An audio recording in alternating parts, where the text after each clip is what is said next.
Hey guys, welcome back to my channel. Today is Monday and I'm here with Lecture Monday with the next part of technical terms to be learned in plant breeding. Starting with marker genetics. हम लोग marker की बातें कर रहे थे, तो basically marker क्या होता है? मार्क करना किसी चीज़ को। अब कौन सा ट्रेट, कौन सा जीन जा रहा है, ये कैसे पता चलेगा? ये तो हम लोग देख नहीं सकते हैं बिना मॉलिक्यूलर लेवल पे एनालाइज किए हुए। तो उसके लिए अपन लोगों ने मार्कर को निकाला कि ठीक है, चलो मार्कर से पता चल जाएगा कि क्या जा रहा है, क्या नहीं जा रहा है। कोई फिनोटाइपिक मार्कर होते हैं, डिफरेंट टाइप्स के मार्कर होते हैं। तो उसी में एक आता है genetic marker, a trait that can be identified with confidence and those inheritance can be followed in the mapping population. हम लोग एक ट्रेट को डिसाइड करते हैं कि हाँ अगर ये गया तो दैट मीन्स ये पर्टिकुलर जीन जा रहा है, तो हम लोग उस पॉपुलेशन में चेक कर लेते हैं.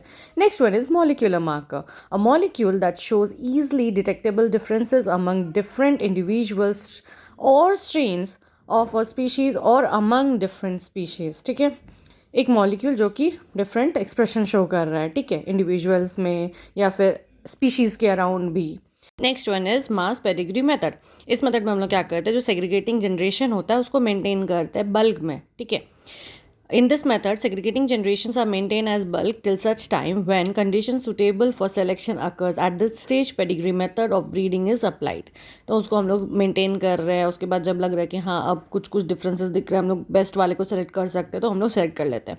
Mass selection. In mass selection, several plants are selected on the basis of their phenotype and their seed is composited to raise the next generation. Means हम लोग phenotypically choose तो कर लिए plants कि हाँ ये 1 हो गया, 25 नंबर प्लांट चूज़ कर लो, 30 नंबर प्लांट चूज़ कर लो. उसके बाद उसके सीड्स को मिक्स करके देन लगा देते हैं. Now, next one is mating system.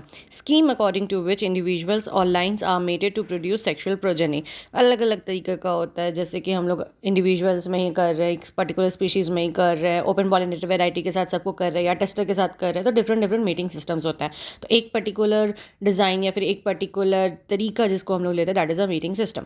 Now next one is mean. It is the arithmetic average of a set of observation.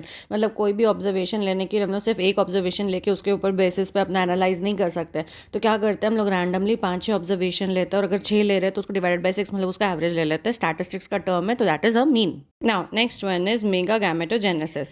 Production of female gametophyte embryo sac from megaspore through mitosis. तो mitosis के through female gamete जब बन रहे हैं तो वो mega gametogenesis हो गया. Then we have mega sporogenesis, मतलब स्पोर बन रहा है. नाम से गैमेटोजेनेसिस गैमेट बन रहा है, स्पोरोजेनेसिस स्पोर बन रहा है. गैमेटोजेनेसिस माइटोसिस से मेगा स्पोर से बन रहा है और स्पोरोजेनेसिस में मदर सेल से मियोसिस के थ्रू हो रहा है. Production of female spore mega spore from mega spore mother cell through meiosis. So that's it for the day. If you like the video, please hit the like button, share it, and don't forget to subscribe my channel. I'll again come up till that. Take care. Bye bye.